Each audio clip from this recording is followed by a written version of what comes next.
نبی پاک علیہ السلام سے یقیناً دنیا میں کوئی بڑی ہستی نہیں ہے، آپ ہمارے آقا و مولا ہیں، اور صلی اللہ تعالیٰ علیہ وسلم آپ کے اربوں چاہنے والے، اور قیامت تک یہ سلسلہ بڑھتا ہی رہے گا۔ لیکن ان سے ملاقات کے لیے کبھی ہم نے ایسا کوئی احادیث میں روایتوں میں نہیں سنا کہ بھئی کوئی قافلہ کر کے آؤ یا فلاں آپ کے پاس سرٹیفکیٹ ہوگا تو ملیں گے،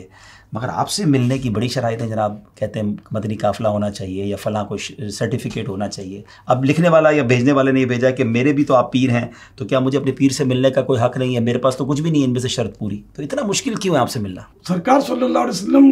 کی ملاقات کے معاملات اپنی جگہ پر مثال دینی بھی مناسب نہیں ہوتی۔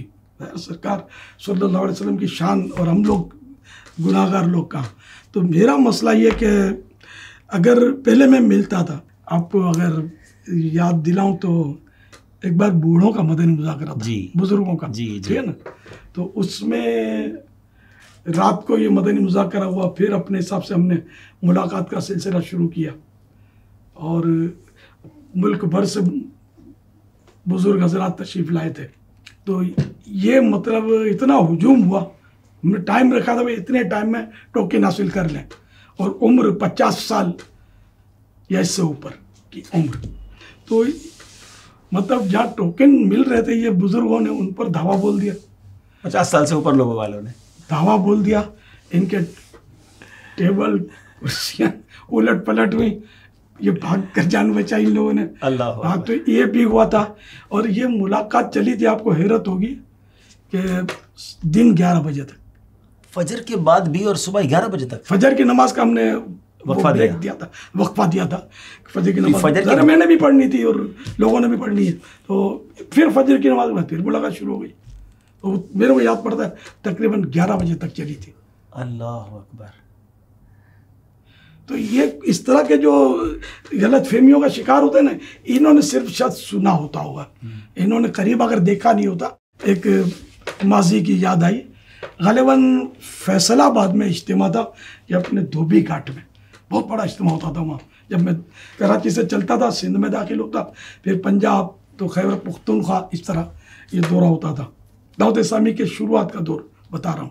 لیکن الحمدللہ بہت جلدی عاشقان رسول نے میری دعوت کو قبول کیا، کہ یہ سمجھ گیا کہ یہ دعوت وہی ہے جو اللہ کے رسول صلی اللہ علیہ وسلم کے نقش قدم پر چلانے والی ہے، کوئی ذاتی مفاد نہیں، کوئی سیاست اپنا کوئی مطلب مسئلہ نہیں ہے۔ خیر، تو ایک نوجوان نے کو ناراضی والا پرچہ مجھے بھیجا، وہ دوران بیان، کیونکہ وہ بانس وغیرہ چاروں طرف بندھے ہوئے تھے، تو بولا یہ آپ نے مطلب یہ کیا کر رکھا ہے، یہ بانس باندھ کے رکھے ہیں، کوئی آپ کے قریب نہیں آیا کہ آپ کو کوئی مار دے گا، کھا جائے گا، پتہ نہیں وہ اس طرح کا اس نے لکھا ہوا۔ تو میں نے اسی اجتماع کے دوران اس کا جواب دیا، اور جو بھی مجھے جیسا آتا تھا میں سمجھا کہ یہ ہماری مجبوری ہے، پتہ نہیں اس کو سمجھ آئی یا نہیں۔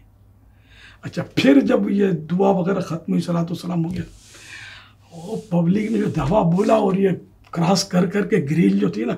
پھاند کود کر جو یہ اندر آئے اور ہڑاوڑی کی نا، تو ان میں وہ بھی شامل تھا، یعنی میں تو نہیں جانتا تھا۔ اس نے کہا کہ میں نے آپ کو پرچہ دیا تھا اور اب میرے کو سمجھ آ گئی کہ ماسک کیوں لگائے تھے آپ نے، لگائے تھے۔ اللہ اکبر۔ تو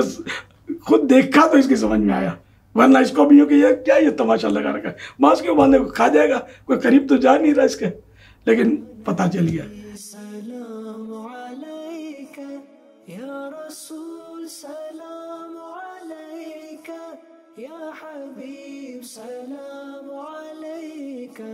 صلوات اللہ